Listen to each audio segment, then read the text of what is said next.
여러분 안녕하십니까? 가장 빠른 종합 뉴스큐 시작합니다. 경기도 연천에서도 아프리카 돼지열병 최종 확진 판정이 나왔습니다.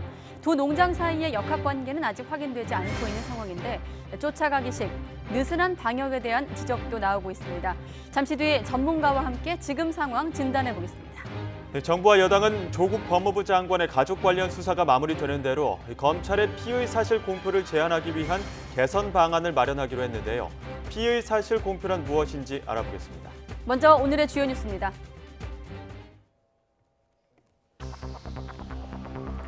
경기도 파주에 이어 연천의 돼지 농가에서도 아프리카 돼지열병 확진 판정이 났습니다.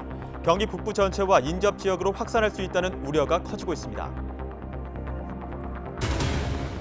추가 발생을 막기 위해 더 강력한 확산 방지책을 폈어야 한다는 지적이 나오는 가운데 정부는 파주와 연천을 비롯한 6개 시군을 중점 관리 지역으로 지정하고 방역에 나섰습니다. 정부가 남북 접경 지역에서 발생한 아프리카 돼지열병과 관련해 방역 협력 필요성을 북측에 전달했습니다. 북측은 별다른 반응을 내놓지 않고 있습니다. 조국 법무장관의 부인 정경심 교수가 아들 상장 직인을 이용해 딸의 동양대 표창장을 위조한 것으로 보이는 증거를 검찰이 확보했습니다.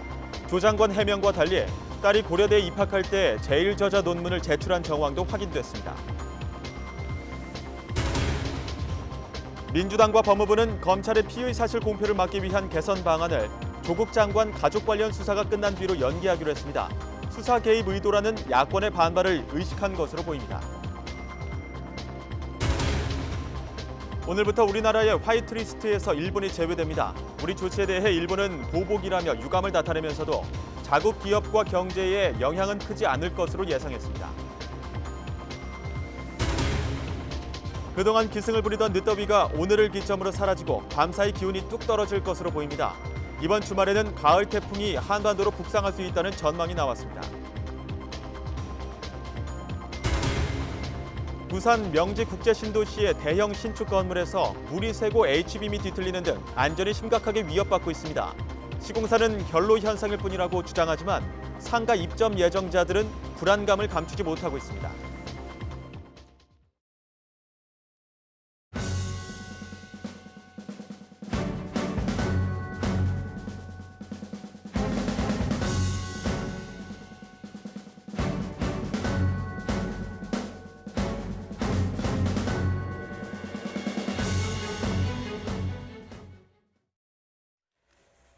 네, 경기도 파주에 이어서 연천에서도 아프리카 돼지열병 최종 확진 판정이 나왔습니다. 정부는 파주와 연천을 포함해 부근 6개 시군을 중점 관리 지역으로 정하고 방역에 나섰지만 확산을 막기 쉽지 않아 보입니다. 취재기자 연결합니다. 황선욱 기자. 네, 행정정책부입니다. 네, 어제 이 시간에 의심 신고 속보가 나왔었는데 연천 돼지 농장 결국 확진 판정이 나왔어요? 네, 연천군 백항면의 돼지 농장에서 오늘 아침에 확진됐습니다. 아프리카 돼지열병 발생은 파주에 이어 두 번째입니다. 어제 오후 2시 40분쯤 연천 농가에서 어미돼지 한 마리가 폐사했다며 아프리카 돼지열병 의심 신고가 들어왔습니다.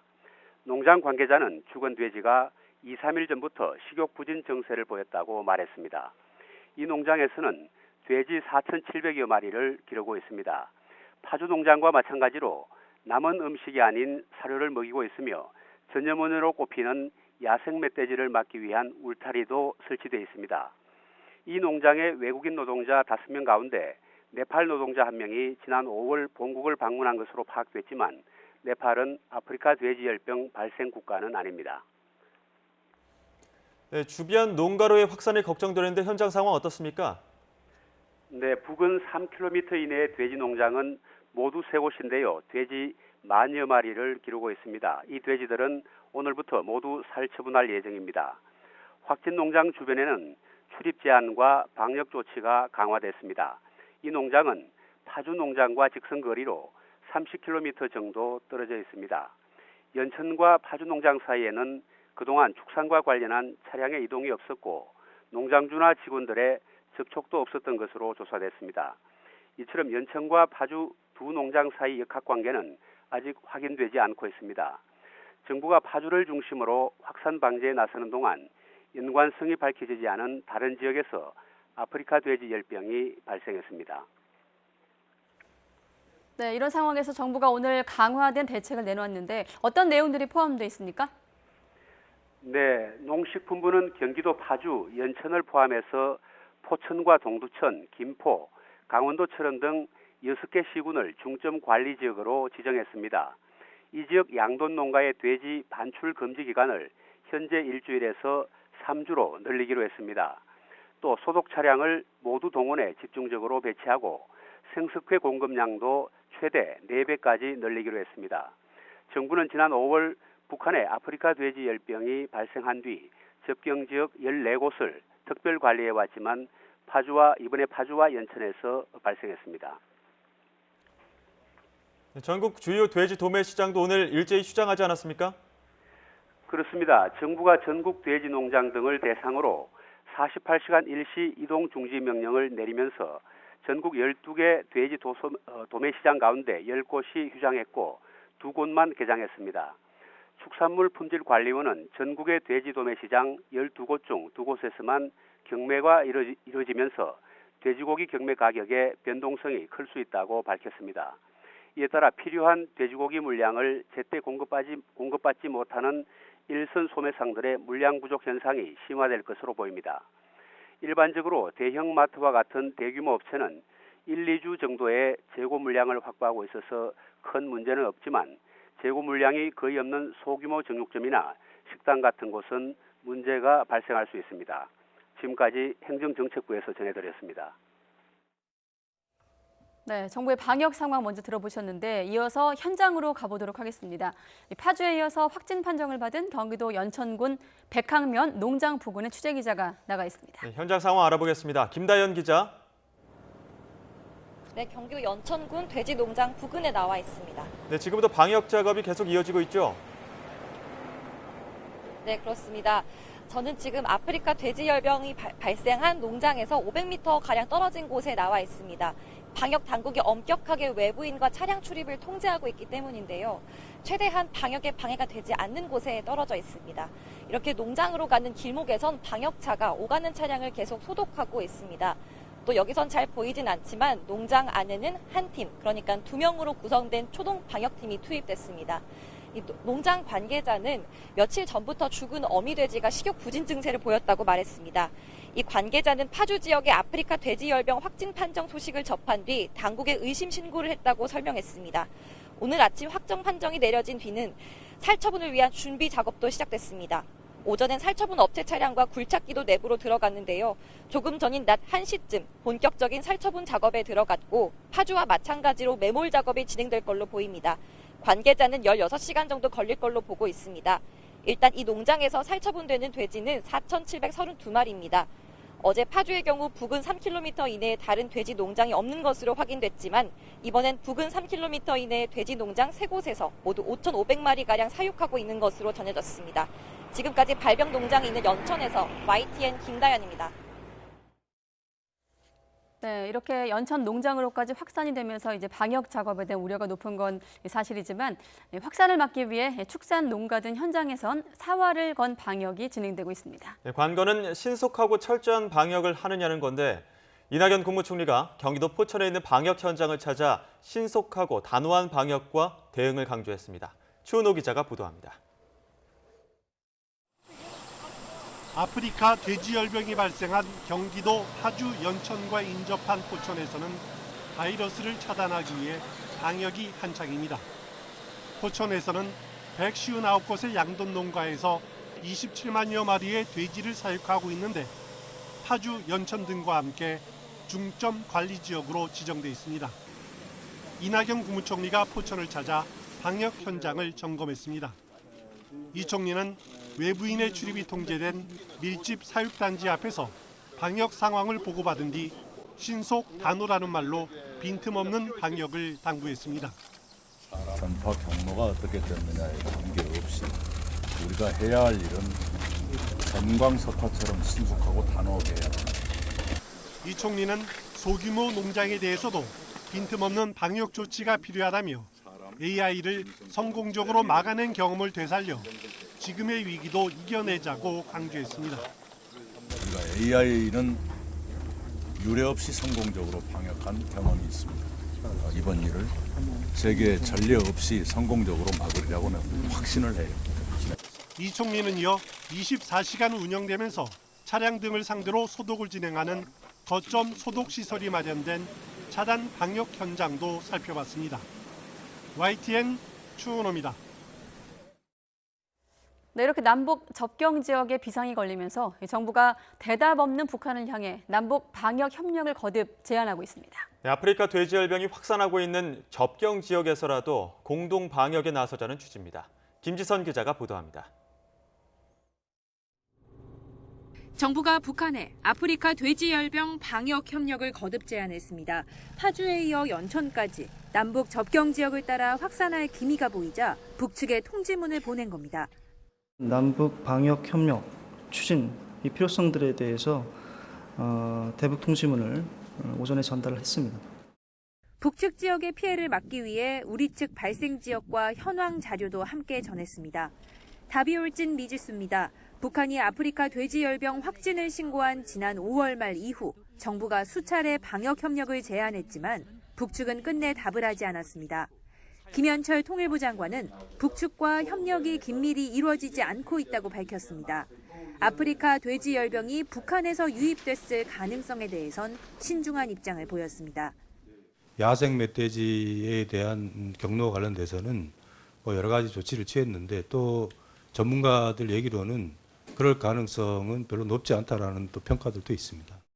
정부는 북한의 답을 기다리며 일단 우리 측 지역에서 방역에 주력하고 당초 파주에서 개최할 예정이던 9.19 평양 공동선언 1주년 기념 행사도 서울에서 축소해 열기로 했습니다. YTN 김지선입니다. 홍남기 경제부총리도 돼지열병이 확산하지 않도록 초기 방역에 집중을 하고 가격 동향도 철저하게 살피겠다고 강조했습니다. 우리 경제와 서민 생활에 부정적 영향을 끼치지 않도록 각별히 신경 쓰겠다고 밝혔는데요. 오늘 경제활력대책회의에서 홍 부총리의 말 직접 들어보시죠. 돼지열병의 경우 범정부적인 강력한 초동 방역 조치와 함께 돼지고기 등 축산물의 가격 동향에 대한 모니터링, 그리고 유사시에 이 돼지고기 등 축산물 가격 안정 대책 마련에도 철저히 기여해 나갈 것입니다. 정부는 근본 추가 변수 사태에 따른 물가 동향을 예의주시하면서 우리 경제와 서민 생활에 부정적인 영향이 나타나지 않도록 각별한 관심과 정책적 노력을 기울여 나갈 계획임을 말씀드립니다.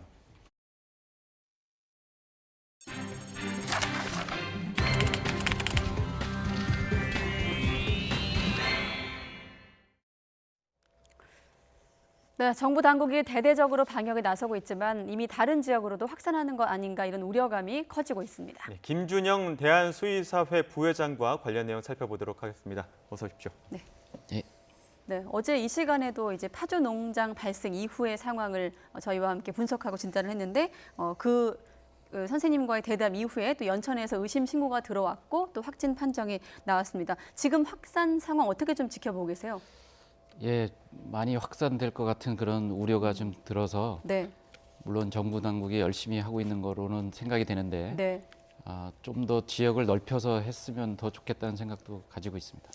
사실 어제 그 48시간 이동 제한 조치와 함께 6개 지역이 중점 관리 대상에 지정이 됐는데 우리 보도에서도 나오고 있습니다만 그 지역을 좀 넓혔어야 되지 않느냐 이런 또 우려도 있었는데 선생님도 같은 저도 연장선상에서 보시는 건가요? 경기도 접경 지역, 강원도 접경 지역 모두 좀 다 했으면 좋겠다는 생각입니다. 구체적으로 좀 어떤 지역이 포함되어야 될까요? 강원도 이제 접경 지역 전체가 저는 이제 고성군도 들어가야 된다고 보고요. 예. 뭐 인제, 양구, 하천, 철원 다 포함돼서 좀 해야 되지 않을까 그렇게 생각하고 있습니다. 지금 일단 발생 지역만 따지고 보자면은 파주와 연천입니다. 이 파주와 연천 지역에서는 뭐 인적 물적 교류가 없었다고 하던데 농장 간의 교류가 없었다고 하던데 어떻게 보십니까? 지금 이렇게 발병이 이러한 각 연천과 파주 지역에 나는 역학관계는 어디에 있다고 보십니까? 아직까지는 그 역학조사 내용을 정확히 알 수 없어서 네.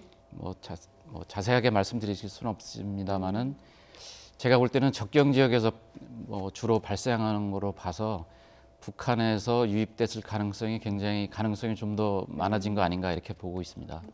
북한에서 만약에 전파 경로를 추정한다고 하면 좀 구체적으로 어떤 경로를 타고 뭐 이를테면 우리가 알 때 바이러스는 뭐 공기도 있을 것이고 물이 있을 것이고 뭐 강 얘기도 나오고 있거든요. 어느 네네네. 경로를 통해서 좀 왔다고 예상할 수 있을까요? 그래서 최근에 뭐 태풍 영향 때문에 일부 뭐 멧돼지가 뭐 저기 사체가 떠내려왔다든가 뭐 이런 일이 있었던 걸로 이제 제가 알고 있고요. 네. 그다음에 뭐 여러 가지 하여튼 저는 이제 뭐 새들에 의해서도 좀 이렇게 좀 전파될 가능성도 있을 거 아닌가 생각도 좀 해보고요.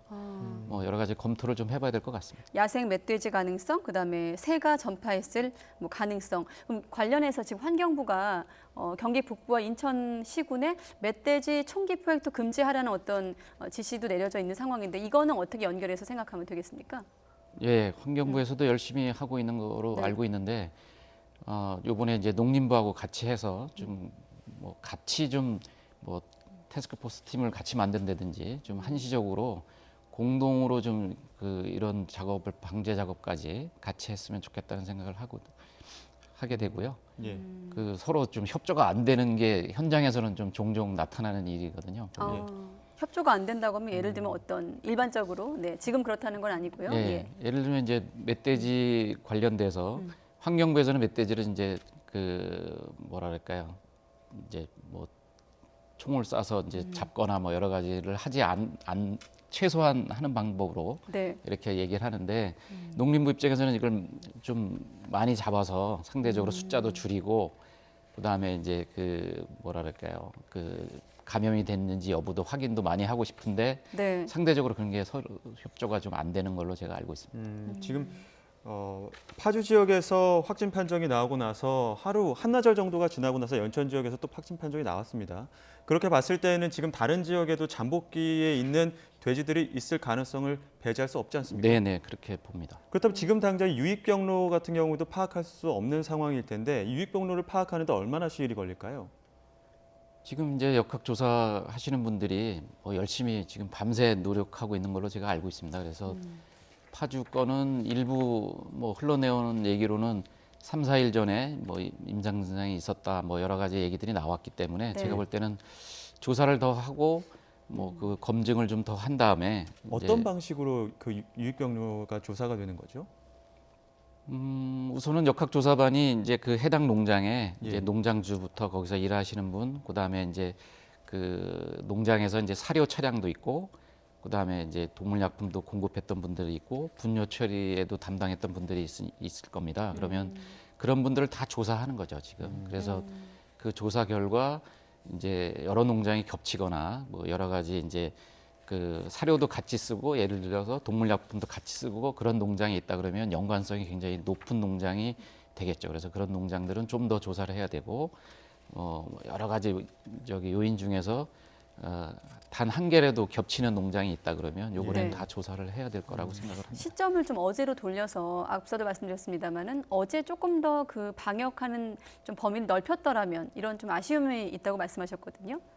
네, 그래서 확대를 뭐 제가 오늘 듣기로는 이제 6개 지역으로 네. 확대한다고 했는데 저는 이제 강원도 적경 지역 전 지역, 그다음에 경기도 뭐 강화도 뭐 백령도까지 저는 다 좀 넓혀야 되지 않을까 이렇게 생각을 지금이라도 넓히는 게 네네. 방법이다 이렇게 생각을 하시는 거고 지금 앞서 저희 김지성 기자 보도로도 나갔지만 우리 정부가 뭐 지난 5월에 북한 확진 판정 이후에도 계속 협력을 요청을 했고 지금도 북한에게 같이 좀 방역을 하자 이런 요청을 하고 있지만 답이 없다 이런 상황이거든요. 네네. 현실적으로 우리가 북한에 좀 할 수 있는 것 협조 요청 말고 어떤 것들이 있습니까? 예.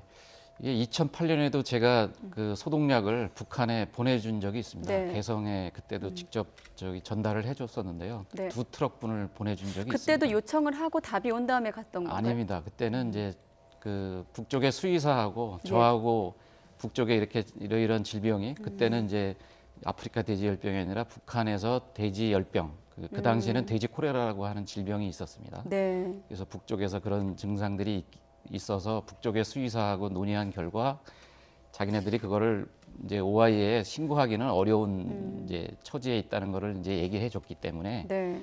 이제 뭐 사실상 저희 이제 수의사들끼리만 알고 소독약을 저는 공급해 주는 게 좋겠다. 이렇게 해서 2008년에는 이제 정부에는 통보 이제 협조를 받아서 가긴 갔고요. 북쪽에는 이제 저희가 이제 알아서 주게 된 셈이 된 거죠. 그래서 지금도 제가 볼 때는 물론 북쪽에 뭐 협조를 받아서 네. 공급해 주는 방법도 있지만 저희가 개성까지는 소독약은 유엔에서도 저기 제재 품목이 아닌 게 확인이 됐기 때문에 예. 소독약은 보내주는 거는 뭐 제가 볼 때는 큰 어려움이 없을 거로 봅니다. 물론 다시 한번 말씀드리지만 아직 그 유입 경로, 전파 경로가 확인되지 않은 상황이고 역학 조사를 통해서 조금 더 확인을 해야 되지만 남북 접경 지역 두 곳에서 지금 발생을 한 상황이고 또 마침 그 관리 지역들도 다 접경 지역에 있기 때문에 북한 가능성을 말씀을 드린 건데 당시 뭐 10년 전이긴 합니다만 북한의 방역 작업은 우리와 비교했을 때 어느 정도 실태인가요? 예, 북쪽에는 이제 네. 인원은 많이 있습니다. 그래서 수의 방역 팀이 이제 나름대로 조직은 잘 돼 있는데 네. 이제 그 방제 기구가 잘 없는 거죠. 진단 이제 시설이 제대로 없고 그다음에 이제 소독약도 제대로 없으니까 상대적으로 그 행정 제재나 이런 거는 굉장히 북한이 뭐 이동 제한이나 이런 거는 잘 하는 걸로 제가 이제 판단이 되고 네. 그거를 위해서는 이제 진단이나 소독약이 어느 정도 갖춰야 되는데 그게 안 되기 때문에 아마 제가 볼 때는 지금 황해 이제 남도와 황해 북도가 이제 경기도에 이제 연접해 있는 북쪽의 지역인데 네. 아마 애로사항이 많을 거로 지금 알고 있습니다. 지금 이 아프리카 돼지열병 같은 경우에는 잠복기가 3일에서 최장 3주 정도가 된다고 네. 하던데 네. 지금 이 방역 작업을 하는 가운데에서 최대 고비가 있다면 어느 정도까지로 보십니까? 저는 뭐 한 보름 정도는 이제 좀 충분하게는 뭐 20일까지 봐야 되는데 우선은 네. 한 보름 정도면 어느 정도 윤곽이 나올 거로 봅니다. 그래서 10월 초 정도면 뭐 어느 정도 이제 그 더 이상의 확산이 되는지 아니면 지금의 한 두 개 농장에서 말지 이런 거는 한 보름 정도면 뭐 결론이 나올 거로 생각이 됩니다. 만약 추가로 나오지 않는다면 지금 이미 나와 있는 확진 판정을 받은 농가 안에서 방역이 제대로 이루어지면 더 이상 퍼질 가능성은 없다고 보시는 겁니까? 네네네. 뭐 야생 동물이나 새에 의해서도 이동 경로가 있을 수 있다는 예, 말씀이셨기 물론 때문에. 뭐 가능성 다 있는데 지금 비교적 우리나라에서 지금 농장에서 발생 보고가 굉장히 빠른 걸로 저는 그래도 좀 보고 있고 네. 그래서 많이 퍼지지는 않았을 거다 이런 생각은 지금 하고 있는데 만약의 경우에 이제 제3의 농장이 원발 농장이 있다 그러면 이제 이 문제는 좀 심각하지만 이제 그렇지 않기를 지금 기대를 저는 좀 하고 있고요. 특히나 이 지금 두 농장과 거리가 떨어진 곳에서 혹시라도 발견되면 네네네. 조금 더 우려되는 상황이라고 보시는 거고 하나 더 추가 질문을 드리면 파주 농장 같은 경우는 3km 이내에 다른 농장이 없는 것으로 이제 확인이 됐는데 연천 같은 경우는 3km 이내에 3곳이 있는 것으로 지금 확인이 됐거든요. 이들 농장에 대한 대처 관리는 어떻게 지금 해야 되는 겁니까? 일단은 정부 당국에서는 뭐 살처분에 들어가는 걸로 지금 뭐 제가 알고 있고요. 예. 그래서 요번의 경우는 좀 뭐 안타깝지만 살처분 쪽으로 하는 것이 그래도 더 이상의 확산을 막는 데에서는 제일 중요한 방법이라고 생각이 되고요. 네.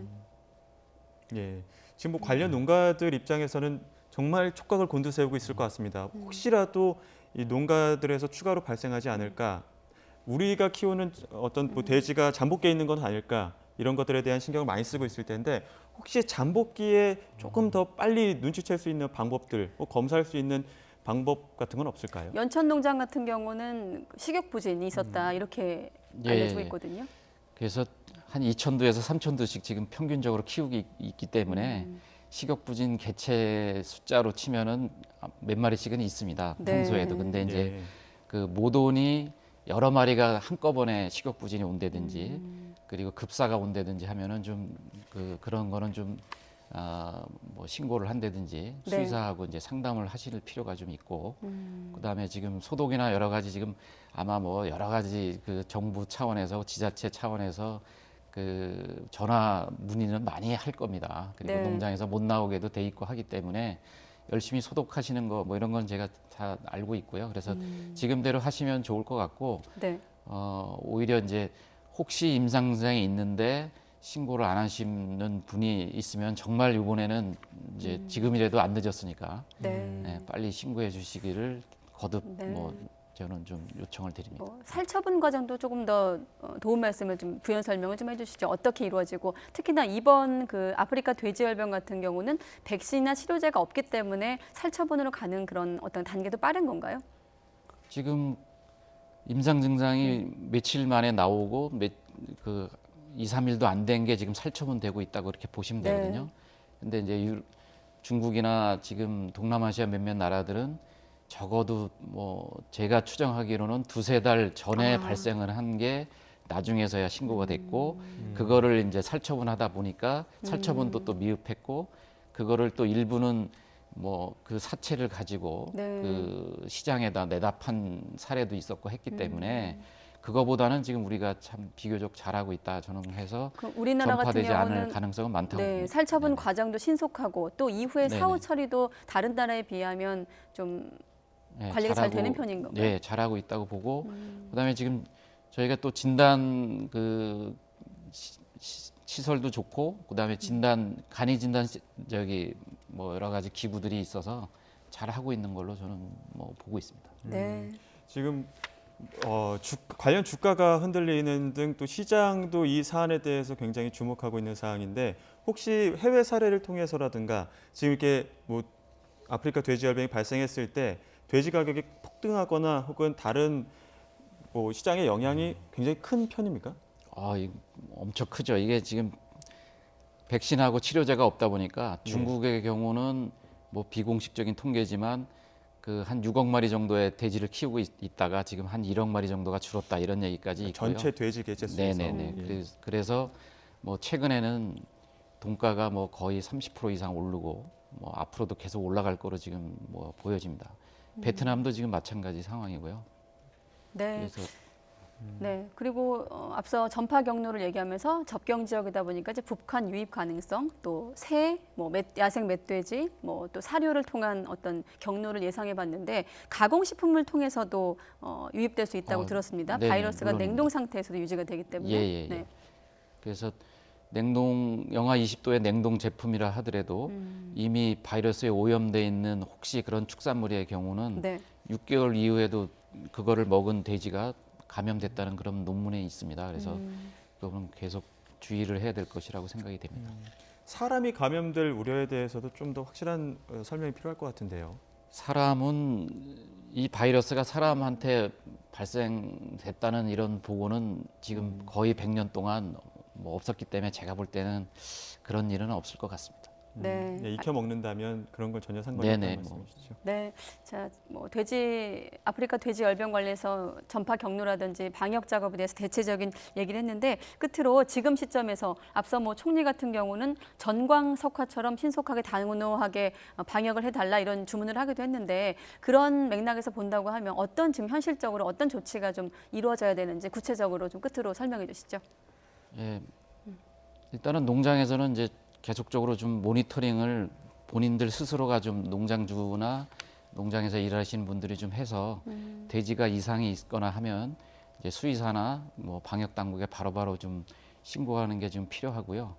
그 다음에 지금 제가 볼 때는 이제 북쪽과의 관계를 요번에 좀 뭐 예를 들면은 그 10월 15일 날 뭐 남북 평양에서 이제 축구 대회가 있다 그러면 저는 소독약 하나씩 들고 가는 한이 있더라도 좀 북쪽에 방역을 좀 할 수 있게 해준다 그러면 오히려 북쪽을 막아야 제가 볼 때는 남쪽으로 들어오는 거를 계속적으로 제어를 할 수가 있지 지금처럼 우리 남쪽만 한다고 해서 제가 볼 때는 그건 좀 한계가 오히려 있지 않을까 생각을 합니다. 네, 알겠습니다. 네, 어제에서 이어서 오늘도 이 남북의 공동 방역에 대해서 다시 한번 또 강조해 주셨습니다. 지금까지 김준영 대한수의사회 부회장과 이야기 나눠봤습니다. 고맙습니다. 예, 감사합니다.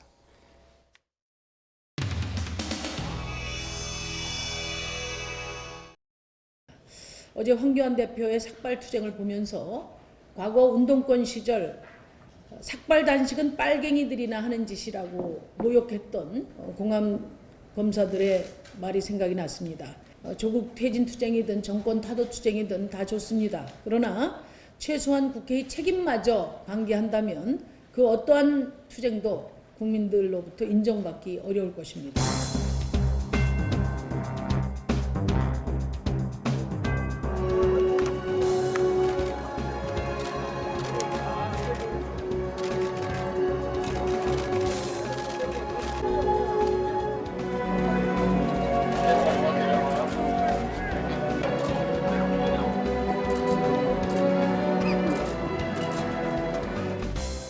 우리가 이긴다! 거센 파도 생각하라 젖은 내를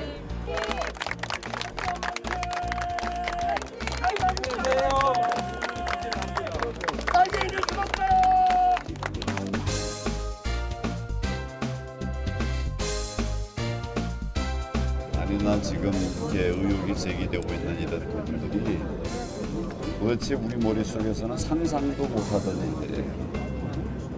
문제가 돼가지고 막 시끄러워질 때도 지금 뭐라 텀블러라고 그러는데 그걸 자꾸 또 탁 가서 기자들 앞에 서갖고 또 뭐 얘기를 하더라고.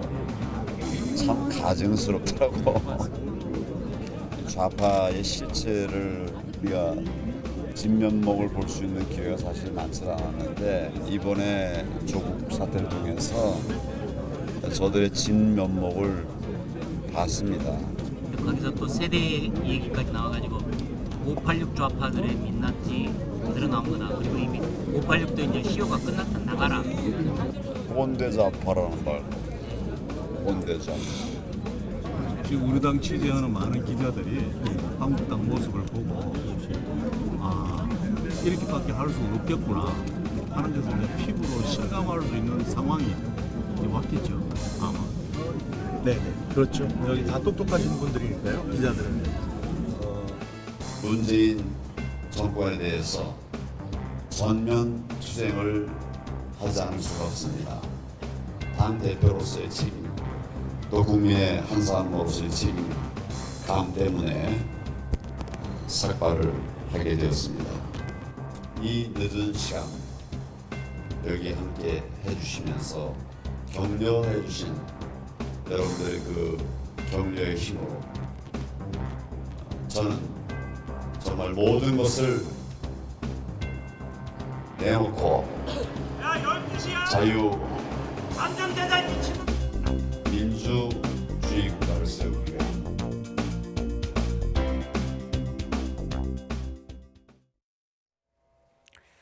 네, 조국 법무부 장관의 딸 동양대 표창장 위조 의혹과 관련해 검찰의 수사가 속도를 내고 있습니다. 조 장관의 부인 정경심 교수가 아들 상장에 있는 직인을 스캔해 위조 작업을 한 것으로 보이는 관련 자료를 확보했습니다. 또 조 장관의 해명과는 달리 딸이 고려대에 들어갔을 때 제1저자로 이름을 올린 논문을 학교에 제출한 정황도 드러났습니다. 현장에 취재기자 나가 있습니다. 박기환 기자. 네, 서울중앙지검입니다. 네, 먼저 딸의 표창장, 정 교수가 직접 위조한 정황에 대해서 검찰이 수사하고 있다고요? 네, 그렇습니다. 검찰은 정경심 교수가 쓰던 사무실 컴퓨터에서 위조 혐의를 뒷받침하는 구체적인 자료를 확보했습니다. 검찰은 먼저 아들이 동양대에서 받은 상장을 스캔한 파일이 나왔고요. 이걸 컬러로 스캔해서 직인을 포함해 하단 부분만 따로 잘라낸 그림 파일이 발견된 것으로 알려졌습니다. 딸 표창장 내용이 적힌 한글 파일과 직인이 있는 하단부가 포함된 표창장 완성본도 압수수색을 통해 확보했습니다. 조 장관 딸과 아들은 각각 지난 2012년과 2013년 1년 간격으로 총장 직인이 찍힌 상을 받았는데요. 서로 다른 시기에 발급된 상장의 직인의 위치나 기울기가 정확히 일치하는 것으로 알려졌습니다. 또 딸 표창장 상장 수여 일자는 2012년 9월 7일로 기재되어 있는데요. 위조가 의심되는 딸 표창장 파일을 만든 시점은 2013년으로 아들이 상장을 받은 이후인 것으로 알려졌습니다. 이 시기는 정 교수의 딸이 서울대 의학전문대학원 입시를 준비하던 때로 검찰은 보고 있습니다. 검찰은 딸의 표창장에 적힌 활동 기간이나 프로그램 상당 부분이 사실과 다른 것으로 보고 있습니다. 검찰이 확보한 표창장은 정 교수의 딸이 부산대 의전원에 제출했던 사본뿐인 것으로 알려졌는데요. 정 교수 측에 원본 제출을 요청했지만 현재까지 제출하지 않고 있다고 검찰은 밝혔습니다. 검찰은 딸의 표창장이 부산대와 서울대 의전원 지원에 사용한 것으로 확인될 경우 사문서 위조 행사와 공무집행 방해 등 혐의를 추가해 검토할 것으로 알려졌습니다. 또 표창장에 적힌 시점을 범행 시점으로 봤던 기존 공소장과 시점이 달라지게 되는데요. 검찰은 새로 나온 정황을 토대로 시점과 공범 여부, 추가 혐의 등을 포함해 공소장을 변경할 예정입니다.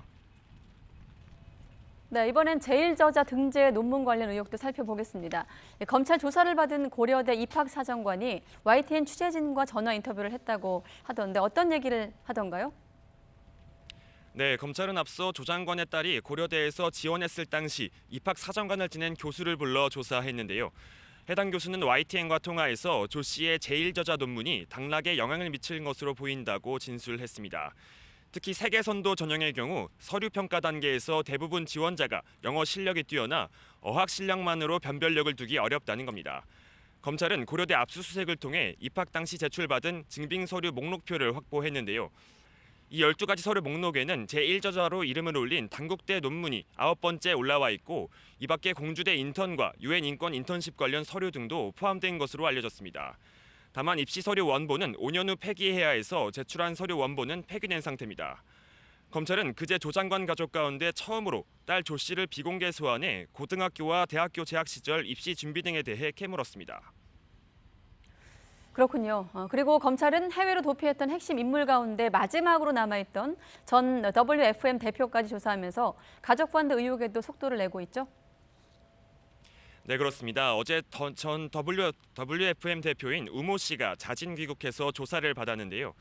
우 전 대표는 지난 2017년 조 장관 오촌 조카가 실질 운영한 코링크 PE의 영어 교육업체 WFM 지분을 팔았습니다. WFM 최대 주주가 된 코링크는 생뚱맞게 WFM에서 2차 전지 사업을 시작했는데요. 또 정경심 교수는 WFM에서 지난해 12월부터 7달 동안 모두 1,400만 원을 받았습니다. 정 교수 측은 영어교육 자문료였다고 주장해 왔는데 조금 전에는 이에 대해 동양대학교 교원 임사팀으로부터 WFM 고문으로 겸직 허가를 받았다며 겸직 허가서 촬영본을 함께 페이스북 계정에 올려 해명했습니다. 검찰은 이 돈이 사모펀드 투자에 대한 이자의 가능성이 있다고 보고 실제 정 교수가 운영에 관여한 부분이 있는지도 확인하고 있습니다. 검찰 조사를 앞두고 해외로 도피성 출국을 했던 사모펀드 관계자 4명이 이제 모두 조사를 받았는데요. 이에 따라 정 교수의 직접 조사는 더욱 가까워졌다는 관측입니다. 다만 정 교수의 정확한 소환 시점이나 방식 등은 정해지지 않았습니다. 정 교수 측은 모두 14명의 대규모 변호인단을 꾸리기도 했는데요. 정 교수는 오늘 오후에도 자신의 입장을 페이스북 계정에 올렸습니다. 자신의 가족을 둘러싼 보도에 사실과 추측이 섞여 있고 의혹이 사실인 양 보도돼 고통스러운 시간을 보내고 있다고 털어놨습니다. 그러면서 재판 과정에서 진실이 확인될 것이며 추측 보도로 가족들의 인권 침해를 그만해달라고 덧붙였습니다. 변호인들은 정 교수의 건강 상태가 좋지 않다고 말했는데요. 검찰은 이를 고려해 소환 시기와 방식을 정할 것으로 보입니다. 지금까지 서울중앙지검에서 YTN 박규환입니다. 네, 지금까지 박기환 기자와 함께 조국 장관 가족 관련 수사 속보 알아봤는데 더불어민주당과 법무부가 검찰의 피의 사실 공표를 막기 위해 추진하고 있는 공보 개선 방안을 이 조 장관 가족 관련 검찰 수사 이후 시행하기로 했습니다. 검찰 수사에 개입하려 하는 것이란 야당의 반발과 비판 여론을 의식한 것으로 보입니다. 이번엔 국회로 가보죠. 김주영 기자. 네, 국회입니다. 네, 그러니까 당정이 이 피의 사실 공표를 막는 방안에 대해서 시행을 조금 미루기로 한 거군요. 네, 그렇습니다. 민주당과 법무부는 오늘 오전 당정 협의회를 진행했는데요. 이 자리에서 수사 공보 개선 방안의 시행을 늦추기로 했습니다. 현재 검찰에서 진행하고 있는 조국 장관 가족 관련 수사가 끝난 뒤로 미루겠다는 겁니다. 공보 개선이라는 명목으로 수사에 개입하려는 것 아니냐는 야권의 반발을 의식한 것으로 해석됩니다. 조 장관 역시 시행 연기 사실을 강조하면서 이와 관련해 수사팀에 불이익을 줄 것이라는 보도도 나오고 있지만 전혀 근거가 없다고 반박했습니다. 관계기관의 폭넓은 의견 수렴을 거치고 제 가족을 둘러싼 검찰 수사가 마무리된 후에 시행되도록 하겠습니다. 그리고 여러 번 말씀드렸지만 저는 수사팀의 공정한 수사를 최대한 보장할 것이고 민주당은 또 공보 개선 방안이 전임 박상기 장관 시절부터 추진해오던 사안이라는 점도 강조했습니다.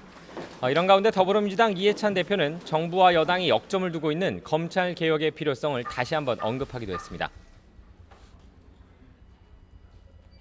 검찰은 최선을 다해 공정하고 독립적으로 수사하고 법무부는 오랜 수건인 법무검찰개혁에 박차를 가하며 국회는 민생 법안과 예산안을 처리하는 본연의 자세로 돌아와 제 할 일을 해야 할 때입니다. 자, 이런 상황에서 야권, 조국 장관에 대한 국정조사 요구서를 제출했다고요? 네, 그렇습니다. 자유한국당과 바른미래당은 조 장관에 대한 공세 수위를 더 높이고 있습니다. 한국당과 바른미래당 소속 의원들은 조금 전 국회 의안가에 조장관 관련 국정조사 요구서를 제출했습니다. 통상 국정조사 요구서가 제출되면 여야 교섭단체 원내대표들이 논의하고 협의가 되면 이후 국정조사가 시작되는데요. 여당에서 국정조사에 대해 부정적인 만큼 실제 조사가 이루어질지는 불투명합니다. 이와 별도로 한국당과 바른미래당은 비판의 목소리도 멈추지 않았습니다. 한국당 황교안 대표는 청와대 앞에서 진행한 최고위원 중진 의원 연석회의에서 검찰의 수사로 조 장관이 직접 증거인멸 범죄에 개입한 정황까지 드러나고 있다면서 조 장관의 파면을 촉구했습니다. 조국은 국민들의 말씀대로 당장 그 자리에서 내려와서 검찰청 조사실로 가야 합니다. 이와 함께 당 인사들의 삭발식도 이어져 오늘은 심재철, 이주영 의원이 조 장관 임명 철회를 촉구하며 삭발에 나섰습니다. 바른미래당 오신환 원내대표도 조 장관을 향해 공세를 멈추지 않았는데요. 오 원내대표는 YTN 라디오 프로그램에 나와 조국 피의자 장관을 법무부 장관으로 인정하기 어렵다며 문 대통령이 고집스럽게 임명하는 바람에 국회가 불필요한 에너지 낭비를 하고 있다고 비판했습니다. 지금까지 국회에서 YTN 김주영입니다.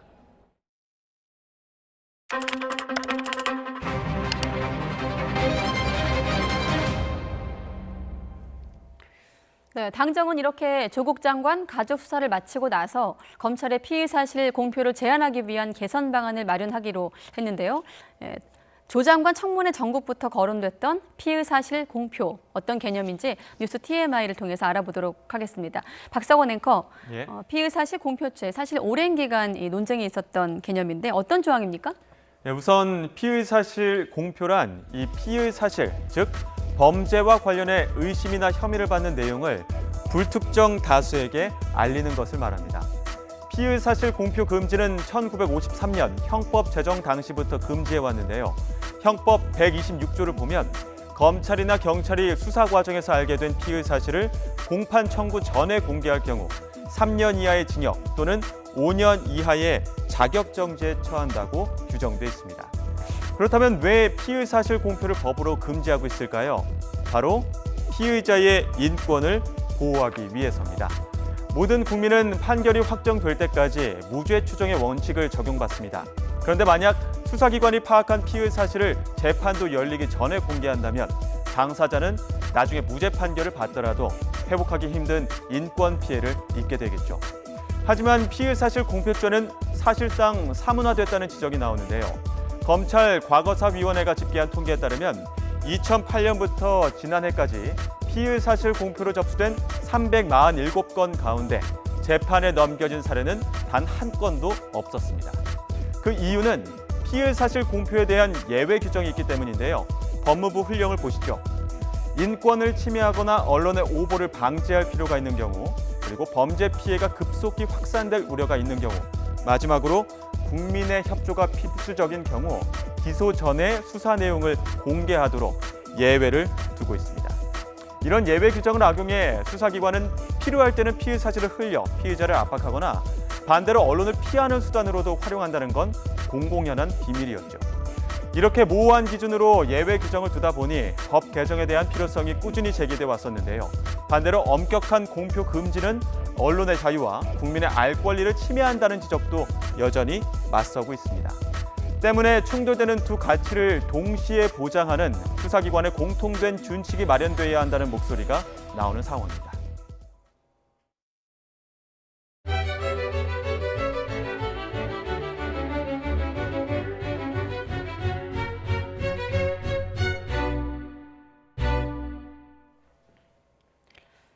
지뢰 도발 피해자 보훈 판정이나 또 개별 대통령 기록관 논란 등 여론이 민감하게 반응하는 사안에 대해 문재인 대통령의 대응이 빨라졌습니다.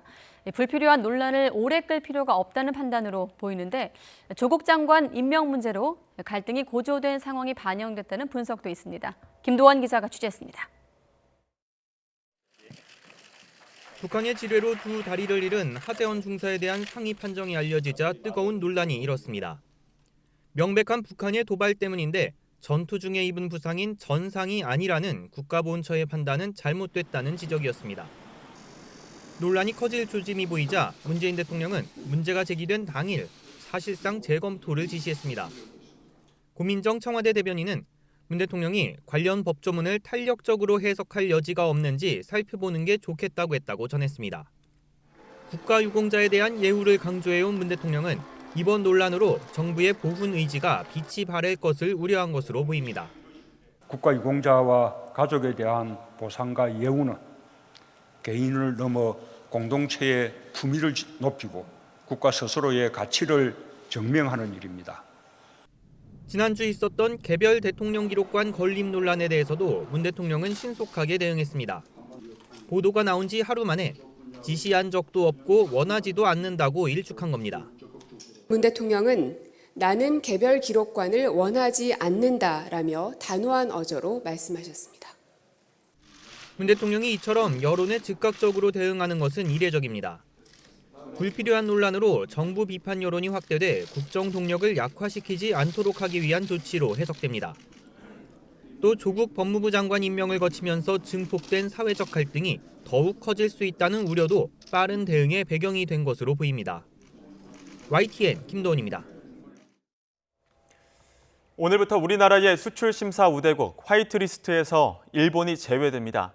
산업통상자원부는 지난달 발표한 전략물자 수출입 고시 개정안과 관련된 절차를 마치고 해당 내용을 관보에 게재했습니다. 이에 따라 화이트리스트인 가 지역에 포함되어 있던 일본은 새로 만들어진 가의 2지역에 배치됐으며 앞으로 나 지역 수준의 수출 통제 기준을 적용받게 됩니다. 산업부는 국민참여입법센터와 이메일을 통해 의견을 모은 결과 참여자의 91%가 개정안에 찬성한 것으로 나타났다고 설명했습니다. 네, 우리 정부가 수출 과정에서 우대를 해주는 화이트리스트에서 일본을 제외하는 조치를 시행한 데 대해 일본 정부가 극히 유감이라는 입장을 밝혔습니다. 네, 일본 언론은 보복 조치로 규정하면서 당장의 영향은 미미할 것으로 보도했습니다. 이종수 기자입니다. 일본 정부 대변인 스가 요시히데 관방장관은 한국 정부가 화이트리스트에서 일본을 제외하는 조치를 시행한 데 대해 일본에 충분한 설명이 없이 이뤄진 것이라며 유감을 표명했습니다. 本日制度見直しが施行されたことは極めて遺憾であります。 이에 따라 일본 정부는 한국 측에 이유에 대한 설명을 계속 요구하는 한편 일본 기업에 미치는 영향을 분석할 방침이라고 NHK는 전했습니다. 일본 언론들은 우리 정부의 일본 화이트리스트 제외 조치를 일제히 보도하면서 보복으로 규정했습니다. 하지만 자국 기업과 경제에 대한 영향은 미미할 것으로 예상했습니다. NHK는 한국은 국제협력이 곤란한 나라에 대해 수출 관리를 강화하기 위한 조치로 주장하고 있지만 일본이 한국에 대해 수출 관리를 엄격하게 한 것에 대한 보복 조치라고 지적했습니다. 또 이번 조치에 대한 한국 국민들의 지지율이 91%로 나타났다고 전했습니다. 니혼게이자이 신문은 한국 기업이 통신 서버 등 1,735개 품목을 일본에 수출할 때 절차가 늘어나게 됐지만 D램 등 반도체 메모리는 대상에서 제외됐다면서 일본 기업들이 경계하고 있지만 당면한 영향은 경미하다는 견해가 많다고 보도했습니다. 도쿄신문은 이번 조치로 한일 갈등이 더욱 깊어졌다고 분석했습니다. 한국인 강제징용 문제를 둘러싸고 두 나라 정부 입장이 멀리 떨어져 있어 관계 개선에 타개책이 전혀 보이지 않는다고 전했습니다. YTN 이종수입니다. 네, SNS 등 온라인을 중심으로 우길기 제보하는 활동이 벌어지고 있는데요. 지구 반대편 폴란드에서 팔리는 음료수가 전범기인 우길기를 연상시키는 디자인을 사용하고 있다면 어떻게 생각하십니까? 네, 우리나라 대학생이 SNS에 알리고 제조사에 항의해 결국 생산을 중단시켰는데요. 이런 민간 외교관들의 활약이 잇따르고 있습니다. 김대겸 기자가 보도합니다. 폴란드의 한 상점 판매대 위에 붉은색 디자인의 음료 여러 개가 진열돼 있습니다. 자세히 들여다보니 일제 전범기인 우길기가 선명히 그려져 있습니다. 얼마 전까지 폴란드 시중에서 유통됐지만 지금은 생산이 중단됐습니다. 우리나라 대학생이 전범기를 연상케 한다고 항의했기 때문입니다. 대학에서 폴란드어를 전공하고 있는 25살 조중희 씨는 제조사에 메일을 보내고 SNS에도 이런 사실을 알렸습니다. 한국도 폴란드와 같이 다른 나라 때문에 시련을 받은 역사가 있고 그렇기 때문에 이러한 문양이 큰 슬픔을 안겨줄 수 있다는 것을 많은 폴란드인이 관심을 보였고 처음에는 외면하던 폴란드 제조사는 결국 생산 중단을 결정했습니다. 저 같은 대학생도 그냥 혼자 매일 들여다보는 SNS를 이용해서 뭔가를 해냈듯이 어떤 변화를 이끌어낼 수 있을 거라고 생각합니다. 호주의 한 대형 할인점에서 팔리던 우길기 티셔츠도 최근 판매가 금지됐습니다. 현지 정부기관과 언론에 문제점을 알린 한 교민의 노력 덕분이었습니다. 사이버 외교사절단으로 불리는 단체 방크도 이런 활동들을 이어가고 있습니다. 끈질긴 노력으로 미국과 호주의 한 대형 쇼핑몰도 우길기가 그려진 상품 판매를 중단했습니다. 일본 정부가 지금 감추고 있는 진실을 과거 나치를 심판했던 유럽과 미국에 알려야 되거든요.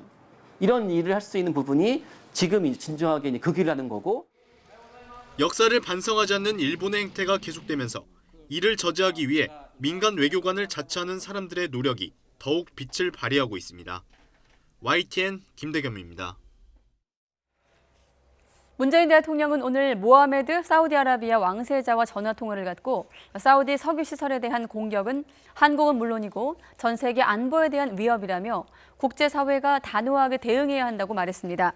문 대통령은 오늘 오전 모하메드 사우디 왕세자와 가진 통화에서 국제 에너지 안보를 위협하는 이번 공격과 같은 사태가 재발해선 안 된다며 이같이 밝혔습니다. 또 한국은 원유의 약 30%를 사우디로부터 공급받고 있다면서 피격 시설의 복구 과정에서 한국이 참여할 수 있는 부분이 있다면 흔쾌히 응할 용의가 있다고 밝혔습니다. 모하메드 왕세자는 이번 테러로 사우디 원유 생산량의 50%가 감소했지만 3분의 2가 복구됐고 열흘 안에 생산량의 100% 회복이 가능하다고 답하면서 재발 방지를 위한 대공 방어 체제 구축에 도움을 요청했습니다. 도널드 트럼프 대통령에 이어서 마이크 펜스 미국 부통령도 동맹을 방어하기 위해 장전 완료됐다며 군사적 대응 가능성을 언급했습니다. 또 대응 방안을 논의하기 위해 마이크 폼페이오 국무장관을 사우디아라비아에 급파했다고 전했습니다. 워싱턴 강태욱 특파원의 보도입니다. 마이크 펜스 부통령이 사우디 사태와 관련해 누구와도 전쟁을 원하지 않지만 동맹을 방어할 준비가 돼 있다고 말했습니다. 트럼프 대통령이 표현한 장전 완료됐다는 언급을 다시 반복하면서 경고를 보낸 겁니다. I promise you, we're ready. As the president said, we don't want war with anybody. But the United States is prepared. We're locked and loaded. 그러면서 이란이 책임이 있다고 보인다며 정보당국이 세부 내용을 확인하고 있다고 설명했습니다. 앞서 지난 15일 트럼프 대통령도 장전 완료된 상태라고 말한 데 이어 사실관계를 철저히 확인하겠다고 밝혔습니다. 이에 따라 트럼프 행정부는 마이크 폼페이오 국무장관을 사우디로 급파해 이번 공격에 대해 대응책을 논의하고 조만간 최선의 행동 방침을 결정할 것이라고 말했습니다. We're consulting with our allies, and the president will determine the best course of action in the days ahead. 이런 가운데 CNN 이라크 국경 근처의 이란 내 기지에서 공격이 시작됐을 가능성이 매우 크다고 보도했습니다. 미국과 사우디의 조사단 활동을 잘 알고 있는 소식통을 인용했는데 궤적으로 볼 때 공격을 당한 사우디 아브카이크 단지의 북쪽에서 날아왔다고 전했습니다. 또 저고도로 비행하는 크루즈 미사일을 포함하고 있으며 예멘을 포함해 남쪽 지역에서 날아왔을 징후는 전혀 없다고 주장했습니다. 미 행정부와 언론은 이란을 공격의 배후로 확신하는 분위기입니다. 정상회담 가능성이 있는 유엔 총회 때까지 서로를 향한 치열한 설전이 이어질 것으로 보입니다. 워싱턴에서 YTN 강태욱입니다. 네, 세계 최대 원유 수출국인 사우디아라비아 원유 시설 두 곳에 대한 공격으로 폭등했던 국제 유가는 오늘은 하락했습니다. 사우디 당국이 강조한 원유 생산 정상화 발표가 주요했다는 분석입니다. 김원배 기자가 보도합니다. 국제유가가 폭등 하루 만에 하락세로 돌아섰습니다. 현지 시각 17일 뉴욕 상업거래소에서 다음 달 인도분 서부 텍사스산 원유는 1배럴에 3달러 56센트, 5.7% 하락한 59달러 34센트의 거래를 마쳤습니다. 런던 선물거래소에서 11월 인도분 브렌트유도 1배럴에 4달러 47센트, 6.4% 떨어진 64달러 55센트에서 장을 마쳤습니다. 사우디아라비아의 압둘라 아지즈 빈 살만 에너지 장관은 피격으로 생산이 중단된 원유 물량 가운데 50% 정도를 회복했다고 밝혔습니다. 또 이달 말까지는 생산이 완전히 정상화될 것이라고 밝혔습니다. ولذلك سوف تكتفي في الشركة بكامل التزاماتها لعملائها خلال هذا الشهر من خلال السحب من مخزوناتها من الزيت الخام وتعديل مزيج بعض الزيوت على أن تعود قدرة المملكة الإنتاجية إلى 11 مليون برميل يوميا بنهاية شهر سبتمبر. 압둘라 아지즈 장관은 고객들에 대한 원유 공급은 이미 피격 이전 수준으로 공급하고 있다고 강조했습니다. 도널드 트럼프 미 대통령의 절제된 메시지도 유가 진정에 영향을 미친 것으로 보입니다. 하지만 향후 이번 피격에 대한 미국의 조사 결과가 나오고 이란과 미국, 사우디 간의 긴장이 더 격화될 경우 국제 유가가 다시 요동칠 가능성을 배제할 수 없습니다. YTN 김원배입니다. 그동안 기승을 부리던 늦더위가 오늘을 고비로 사라지면서 앞으로 전형적인 가을 날씨가 나타날 것으로 보입니다. 다만 이번 주말 가을 태풍이 또 한반도로 북상할 수 있다는 전망이 나왔습니다. 취재 기자 연결하겠습니다. 정혜윤 기자. 네, 정혜윤입니다. 자, 우선 이 밤 사이에 쌀쌀한 바람이 불면서 기온이 뚝 떨어진다고요? 네, 그렇습니다. 밤사이 북서쪽에서 찬 공기가 밀려올 것으로 보입니다. 오늘 오후부터 바람이 다소 강해졌고 퇴근길 무렵에는 쌀쌀한 바람으로 바뀌겠습니다. 밤사이는 기온이 뚝 떨어지겠는데요. 오늘 아침 18.9도로 예년보다 2도가량 높았던 서울 기온이 내일 아침에는 14도까지 낮아지겠습니다. 특히 파주와 철원 등 경기 북부와 강원 북부 지역은 10도 안팎까지 기온이 곤두박질할 것으로 보입니다. 낮 기온도 25도 안팎으로 오늘보다 3, 4도가량 떨어지면서 늦더위도 사라질 전망입니다. 특히 앞으로는 날씨가 점점 더 쌀쌀해지고 일교차가 10도 이상 크게 날 것으로 보여서 건강관리에 대한 각별한 주의가 필요합니다. 네, 그리고 지난번에 링링이 남긴 상처가 무척 컸는데 또 가을 태풍이 올라올 가능성이 있다고요? 네, 그렇습니다. 이 필리핀 부근에 형성된 열대 저압부의 움직임이 심상치가 않습니다. 고수온 지역에서 빠르게 강해지고 있는데 내일쯤이면 17호 태풍으로 발달할 것으로 예상됩니다. 그런데 슈퍼컴퓨터가 예측한 바에 따르면 이 열대 저압부가 태풍으로 바뀐 뒤에 우리나라 부근으로 북상할 가능성이 큽니다.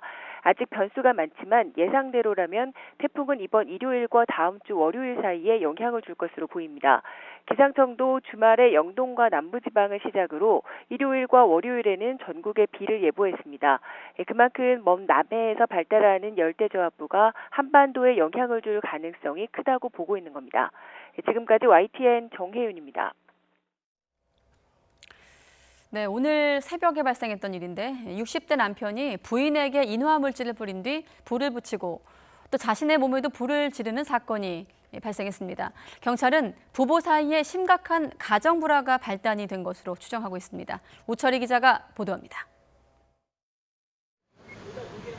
상점과 주거지가 밀집한 경기도 분당에 있는 도로에 경찰 통제선이 쳐져 있습니다.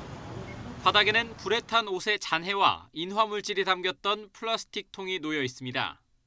사건이 발생한 건 새벽 0시쯤 60대 남성이 함께 있던 여성의 몸에 불을 붙인 겁니다. 피의자인 남성은 자신의 차에서 인화물질이 담긴 통을 꺼내 피해자인 여성에게 뿌린 뒤 불을 붙였습니다. 남성은 자기 몸에도 인화물질을 뿌리고 불을 붙인 것으로 파악됐습니다. 남녀 모두 전신에 2도 이상의 화상을 입어 병원에서 치료를 받고 있지만 상태가 위중합니다. 저희 접촉했을 때는 전신 화상 일단 관찰됐고요. 그다음에 환자 의식장애였어요.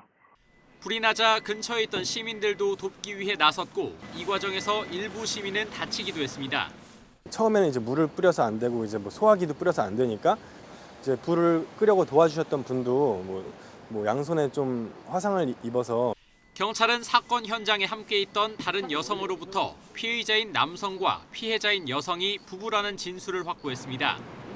수년 전 혼인했는데 심각한 가정 불화가 화를 부른 것으로 보고 있습니다. 두 분 간의 불화가 골이 깊은 게 있는 것 같아요. 경찰은 가족 조사를 통해 사건 경위 등을 파악하는 동시에 피의자인 남성이 회복되면 살인 미수 혐의로 구속영장을 신청하는 방안을 검토하고 있습니다. YTN 우철입니다. KT 경영 고문 부정 채용 의혹을 수사하고 있는 경찰이 조만간 황창규 회장을 소환 조사할 것으로 보입니다. 경찰청 중대범죄수사관은 어제 KT 경영기획부문장 김인회 사장과 커스터머 앤 미디어 부문장 구현모 사장을 참고인 신분으로 불러 조사했습니다. 두 사람은 황창규 KT 회장의 비서실장을 지낸 측근들로 경찰은 경영 고문 위촉 과정에 비서실이 개입했는지 등을 조사하고 있는 것으로 전해지고 있습니다. 경찰이 황 회장의 측근인 사장급 2명을 불러 조사한 만큼 조만간 황 회장도 소환할 것으로 전망됩니다. 소속 가수였던 BI의 마약 혐의 수사를 덮으려 했다는 의혹을 받고 있는 양현석 전 YG 대표가 이르면 다음 주 경찰에 소환될 전망입니다. 경기 남부지방경찰청 관계자는 양 전 대표를 조만간 참고인 신분으로 불러 조사할 계획이라고 밝혔습니다. 다만 아직 소환 일정을 조율하는 단계로 당장 이번 주엔 조사하기 어렵다고 밝혔습니다. 부산 명지국제신도시의 집안 침하 문제, 그동안 YTN에서 집중 보도했는데요. 이번에는 신도시 내의 대형 신축 건물에서 심각한 누수와 H빔 뒤틀림, 부식 현상이 나타나 안전을 위협하고 있습니다. 김승재 기자가 보도합니다. 연약지발인 부산 명지국제신도시에 신축한 지상 30층짜리 주상복합 건물 단지. 지방공학 전문가와 함께 이 건물의 지하 주차장 3개 층을 살펴봤습니다. 벽을 타고 흘러내린 물줄기가 벌건 색을 띠고 있고 바닥은 여기저기 물이 고여 있습니다. 물맛을 보니 짭니다. 또 다른 벽에서는 균열을 메우기 위해 주입한 에폭시 수지가 밖으로 빠져나온 채 물이 흘러나오고 있습니다. 염분 섞인 지하수가 균열된 벽을 침투해 철근을 녹슬게 해 녹물이 떨어지는 것입니다. 찍은 벽에 누수가 많이 되고 붉은색을 띠는 것은 이것은 철근이 부식이 돼서 빠져나온 거라고 봐야 됩니다. 이게 가야 요 흰 것이 많이 붙어 있는 것은 염분이 접착돼 가지고 형성된. 지하의 토압과 수압을 받아주는 H빔 여러 곳에서 부식과 뒤틀림 현상도 확인됐습니다. 보이 뒤틀림 문제. 그래 이 뒤틀림은 연수 CIP에서 전달되는 수압과 토압을 그것이 감당을 못하고 있었다 하는 생각. 이 현장은 지하 수위가 높은 연약 지반에 지하 구조물을 설치하는 것이 얼마나 어려운 문제인가 하는 것을 단적으로 보여주고 있습니다. 시공사인 삼정은 H빔의 뒤틀림 현상은 건물 안전에 아무런 영향이 없고 지하층 물은 99%가 결로 현상이지 누수가 아니라고 주장했습니다. 그러나 상가 입점 예정자들은 측정 결과 염분이 뚜렷이 확인됐는데 어떻게 결로일 수 있느냐며 시공사가 문제를 덮고 있다고 주장합니다. 곰팡이가 쓰이지 않습니까? 그것을 가리기 위해서 락스를 마이통으로 아예 쏟아붓습니다. 그렇기 때문에 그 유해가스가 나오면서 잠시도 숨을 쉴 수가 없는 노릇입니다. 입점 예정자들은 시공사를 믿을 수 없다며 허가 당국인 부산 진해 경제자유구역청에 정밀 검사와 안전 진단을 요구하고 있습니다. 시공사인 삼정 측은 취재진의 현장 취재 과정에서 취재 모습을 촬영하고 경찰을 부르는 등 취재를 방해하는 행태를 보였습니다. YTN 김승재입니다. 기초과학연구원 IBS 원장이 주말에도 대전과 서울 자택을 오가는데 전용차를 이용한 것으로 드러났습니다. 운전기사는 원장을 서울에 데려다주고 다시 대중교통으로 대전에 돌아와야 했지만 수당은 물론 경비도 지원받지 못했습니다. 이성규 기자의 단독 보도입니다. 금요일 밤 10시 서울 서초구의 한 아파트에 검은색 승용차 한 대가 들어옵니다. 대전에 있는 기초과학연구원 IBS 김두철 원장이 전용 차량을 타고 서울 자택으로 퇴근한 겁니다. 이틀 뒤인 일요일 저녁 9시경 이번엔 주차장을 나온 전용차가 김 원장을 태우고 대전 관사를 향해 출발합니다. YTN 취재 결과 김 원장은 지난 2014년 9월 취임 이후 현재까지 주말 서울에 있는 집으로 갈 때 대부분 전용차를 이용한 것으로 나타났습니다.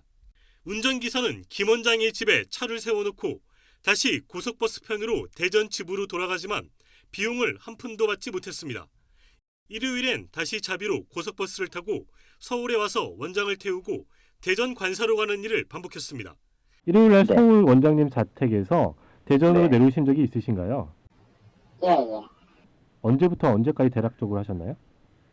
입사했을 때부터요. 이게 일요일 같은 경우에는 휴일 근무라서 휴일 근무 수당을 지급받게 돼 있는데 휴일 근무 수당을 지급받았나요? 아니요, 뭐 그런 건 없었고 그냥 당연히 해야 되는 줄 알고 그냥 했는데요. 야간 근무나 휴일 근무 수당 등을 받지 못했는데 이는 명백한 근로기준법 위반입니다. 전용 차량을 휴일에 운행하게 하고도 법적인 휴일 수당을 지급하지 않았다는 것이 문제입니다. IBS는 김두철 원장은 해당 건을 사전에 알지 못했으며 임금 미지급과 관련해 해당 내용을 검토 중이라고 밝혔습니다. 과학계는 IBS뿐만 아니라 다른 정부 출연 연구기관에서도 비슷한 사례가 있는지 대대적인 복무 점검이 필요하다고 지적했습니다. YTN 사이언스 이성규입니다. 암 수술을 받은 미국의 30대 여성이 영국과 프랑스 사이 해협을 수영으로 4번이나 횡단하는 기록을 세웠습니다. 지금까지 3번 횡단한 사람은 있어도 4번은 처음이라고 하는데요. 김영근 기자가 보도합니다. 대서양의 거센 물결을 헤치며 한 여성이 헤엄치고 있습니다.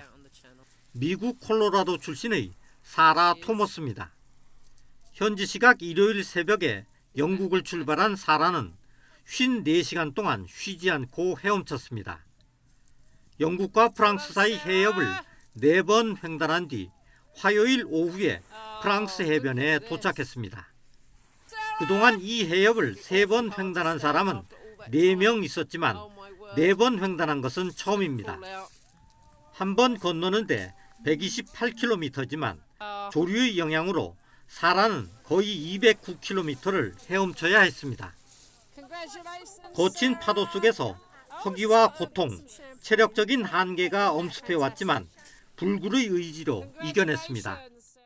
Over 24 hours ago when we turned around. Yeah. I thought I was going to quit. I was throwing up. I was sick. She said, "You got this." My husband said, "Keep going." 더욱이 사라는 지난 2017년 유방암 수술과 방사선 치료를 받은 사실이 밝혀져 사람들을 더욱 놀라게 하고 있습니다. 대기록을 세운 사라는 동료 유방암 생존자들에게 모든 영광을 돌렸습니다. YTN 김영근입니다. 인터넷 동영상 서비스 OTT 시장이 뜨겁게 달아오르고 있습니다. 지상파 방송사와 SK텔레콤이 통합 인터넷 서비스 웨이브를 선보인 데 이어 CJ ENM과 JTBC도 공동 사업에 나섰습니다. 결국 콘텐츠 차별화가 관건이라는 분석입니다. 김선희 기자가 보도합니다. 넷플릭스 등 인터넷 동영상 서비스 OTT 시장에서 인기를 끌고 있는 드라마 아스달 연대기입니다. 세대와 국경을 초월한 판타지 드라마로 국내외에서 사랑받고 있지만 CJ ENM과 JTBC가 통합 OTT 플랫폼 티빙을 론칭하며 날개를 달게 됐습니다. 급변하는 글로벌 시장에 대응하기 위한 전략적 선택이라는 설명입니다. 소비자들이 보고 싶어하는 신규 콘텐츠들을 확충한다든지 그리고 콘텐츠 사업자들과 플랫폼 사업자들과 상호 협력할 수 있는 다양한 전략적인 방안을 찾고 있습니다. 국내 OTT 시장은 이미 넷플릭스나 유튜브 같은 해외 업체들이 거의 장악한 상태입니다. 여기에 지상파 방송사와 SK텔레콤이 통합 인터넷 서비스 웨이브를 선보이고 CJ ENM과 JTBC가 통합 OTT 플랫폼으로 도전장을 내밀며 그야말로 춘추 전국 시대를 맞고 있습니다.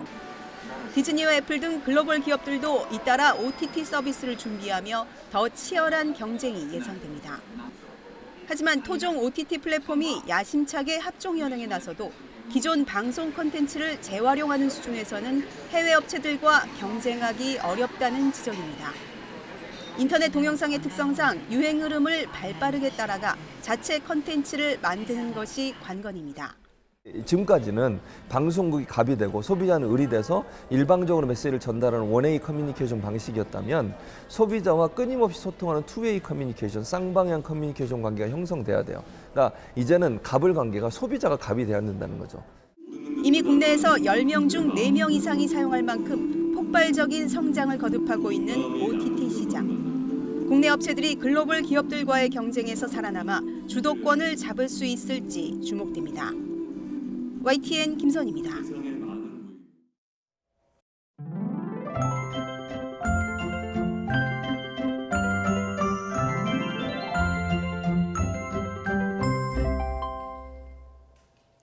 북쪽에서 찬 공기가 밀려오면서 퇴근길에는 쌀쌀한 바람이 불어오겠습니다. 특히 밤 사이에는 기온이 뚝 떨어지며 내일 서울 아침 기온이 13도까지 내려갈 것으로 보이니까요. 오늘 퇴근길과 내일 출근길은 보온에 신경 써주셔야겠습니다. 내일도 전국 하늘 맑겠고 미세먼지 걱정 놓으셔도 되겠습니다. 다만 해안과 제주도를 중심으로 바람이 무척 강하게 불겠습니다. 시설물 관리와 안전사고에 유의하셔야겠습니다. 내일 아침 기온은 대부분 15도를 밑돌며 쌀쌀하겠습니다. 서울 아침 기온 13도, 광주 14도, 대구 16도, 부산 19도로 예상되고요. 낮 기온은 오늘보다 1에서 4도가량 낮겠습니다. 서울 낮 기온 25도, 광주 27도, 부산 25도로 예상됩니다. 앞으로 일교차 큰 가을 날씨가 계속되겠고요. 주말에는 영동과 남부지방에, 일요일에는 전국에 비가 오겠습니다. 지금까지 날씨 정보였습니다. 네, 단지 시끄럽다며 지난 추석 때 일본 도쿄에 살고 있는 한국 여고생이 일본인 여성한테 폭행을 당하는 사건이 있었던 것으로 확인됐습니다. 어떻게 된 일인지 잠시 뒤에 단독 보도 알아보겠습니다.